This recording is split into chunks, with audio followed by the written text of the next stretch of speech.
Hey, what's going on, guys? Welcome back to another video. So today we're going to talk about the Leica D Lux 8. So I do have the special edition version. This is the 100-year version.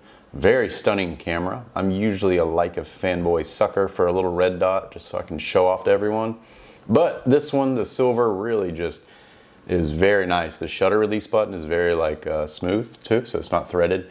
So it feels really nice, really good in the hand. Buttons are really nice, clicky. Love the camera, it's a fun little camera. But today, let's just talk about the experience of having a little D Lux 8. So I do also shoot with the Q3-43, which is, of course, as you can tell, much different. So they are much different in size and weight, but I do love both. They both serve a purpose. They both have their strengths and weaknesses, and yeah, let's get into that. So I'm going to be putting up photos throughout the video, just some kind of random photos all over the place. There's really no order to them, just so you can kind of see them. They're all from the D Lux 8, nothing else. But I do want to do a comparison between the two cameras. There really is no comparison. The 43 is, of course, going to blow it out of the water, but I still want you to see kind of the differences, and with good lighting and a good subject, you can still get some great images. And great, it's not all about image quality when every little thing. So I do want to kind of just go into user experience, more hands-on while I'm shooting, not just me talking about the photos. I want you to just come out and shoot with me. So I'm just going to record it, and you can just kind of see how I work the camera, way I shoot it, and if there's anything that annoys me, we'll kind of see that on video as well while I'm shooting, so you can kind of see the user experience of what it's like to actually shoot with it. And yeah, let's get into it. So the D Lux 8 just took it on a trip to Greece, performed admirably, but I did have the Q3-43, so you're gonna probably grab that.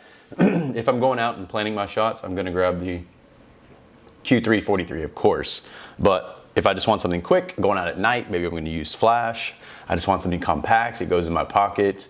You don't have to use it. It's just one of those, you have it if you need it, but it's not something you're lugging around and you don't want to set down. You know, you kind of don't want to set down a very expensive camera sometimes and take it out all the time, banging it up on things, setting it down. Maybe somebody swipes it. So it's sometimes nice when you just want to go out and you're traveling, you just want something that's much better quality than an iPhone. That's going to be your D Lux 8. It's got a zoom, it's got everything you need. It captures the memories. It's not for work. It's not going to be, you know, a workhorse. You're not going to go out and do a portfolio shoot with it. Can you get some great images? Yeah. If I showed you side by sides, if the model's very good, the clothing's good, and the lighting's good, you're going to be hard pressed to kind of know the difference sometimes, especially if you're looking at it just on a phone. But if you blow it up on a big screen, that's when you kind of see it's like the same thing with your iPhone. Sometimes you're like, wow, these look really amazing. But then you blow it up on a screen and you're like, okay, never mind, there it is. Same thing with this. It's just when you get it on a big screen, you will notice the quality differences. But as a whole, fun camera to use. The only issues I still have would be the startup and shutdown time. Startup time, very fast. Boom, done, it's ready to go. Sometimes when you shut it down, you just press the button now and it sits there for a little while. It's usually only right when you turn it on. After that, it doesn't really do it anymore. So it's always the first one.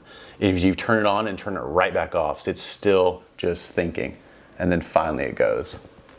But it's very rare that it does that, but it does do that sometimes. I think it doesn't want to be turned on and then left on. So it wants to be used. So don't turn it on and just walk away and turn that thing back off. It gets mad at you. So that's probably what it is. Yeah, you don't want to be rushing with this camera. Just turn it on, go for a shoot, bang, bang, bang, shoot a few shots. And then now if I turn it off, it'll probably go much faster. Let's see. And nope, today it's being weird. Sometimes it closes immediately. It's so weird. And then sometimes, yeah, you're just gonna sit there and wait and wait and wait, and it's not gonna wanna shut off. Very weird. Sometimes it does it, sometimes it doesn't. And then the purple fringing on the lens, which is very kind of frustrating as well. So don't shoot backlit a lot. You'll see it while you're shooting, so you're gonna know it's doing it.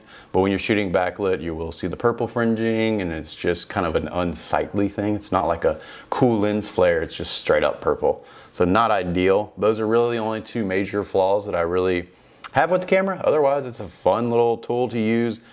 When I'm shooting, you know, I'm not rushing, so I don't really think about the turning off thing. I just put it back around my neck and it's hanging around my neck, so I don't even think about it. I just press the button and drop it. So it's not like I'm trying to shove it in my bag immediately.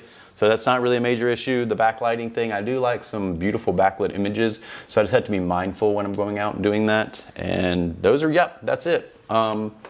Only major issues, somebody putting up photos, of course, as you can tell throughout the video, these really have no random, like no order. They're just kind of gonna be all over the place. So hope you enjoy those. They're just kind of some photos I've taken over the course of owning the camera. And yeah, as a whole, I like it still. Great camera. I'm gonna be testing both of them, and then some other cameras. If you're in the market for cameras, and a lot of people ask me about them, and they say, should I go with a Fuji? Should I go with, I mean, there's tons of cameras you can buy. Really, a Ricoh, they all have bigger sensors. They're all better in certain ways. I feel like every camera has got one little thing that another one doesn't. That's just kind of how the market goes. Just like internal, they don't want to put, you know, a 35mm lens on here, or like a prime lens or very high quality, maybe even like a crop sensor in here, just to make it a tiny bit bigger. I never did try the other crop sensor camera that they came out with. I never got to try that, but I would think that would be pretty cool to have something like this style. But I feel like with the Q, it's just going to cannibalize everything. They really just don't want you going that route. So if you are in the market for a compact Leica camera around the $2,000 range, there is also the Q1. I did have that camera for quite a while and I loved it. It was an amazing camera. Image quality is still phenomenal, and it's going to get you a full frame sensor. So if you're looking for a Leica experience, you're looking for Leica colors, the Q1 is still a fantastic buy. I still like it. It's pretty much the same sensor, very similar colors and everything to the Leica M10. So as long as you're not heavily overexposing, you'll get plenty of detail there. You still got plenty of resolution. The camera is still fast. It's not sluggish. Still a great buy. So if you do just want that high quality lens, don't be afraid to buy an older Leica. They do hold up a lot longer than other cameras. And the software is so minimalist that you're not really thinking about anything else. You just turn it on, you start shooting, everything's manual. That's what I do enjoy about it. But I just wanted something that's compact as humanly possible and just kind of fun to utilize and fun to, with the zoom, it kind of does make it fun sometimes, makes it useful for travel photos. But as a whole, I am a prime shooter. Unless I'm in the studio, and of course I'll use a zoom just for being fast. But yeah, I love it. So far, no issues. I may not keep one of these. I'm gonna have to sell something eventually. I do have other gear purchases I need to make for the studio, but I do want to test them in the studio as well. So if you're interested in something like that, I'm gonna throw on the flash, the triggers, and use a pro photo and see what it's like. I have an LED as well, so I'll kind of show you what constant light looks like, but then I'll get to show you what the pro photo looks like, which is going to give you definitely higher quality images with just this brighter, crisper flash. So I definitely want to test them out in studio. If that's something you're interested in, let me know down below. Otherwise, I'm just going to kind of walk the streets around LA and just get some first person views of me shooting with the camera and just some lifestyle photos and see how, you know, it can integrate into your lifestyle, into your shooting habits. But I do want to try the Fuji X-E5. I definitely love the X100. Ricoh's great. There's really no bad. There's no comparison between anything. They all have different things that you like. Some people don't like it. Some people like that. Some people like this. Really doesn't matter that much, but I'm just going to show you what the experience is like owning this camera. And I do want to test out some other ones as we go. But yeah, I'm not like set on one thing. I'm not like, you don't buy a Leica, you're a loser. I have a Leica, so I'm better than you. There's nothing like that. I just enjoy it. Just like anything in life. Sometimes you enjoy a Porsche, you don't enjoy a Ferrari. Just the way it goes. But yeah, hope you enjoyed the video. Quick one, just a little update on the Leica D Lux 8. Next one, I'm definitely be out on the streets shooting, and definitely more coming from the Q3 43. So hope you guys have a great week, and I will see you in the next one.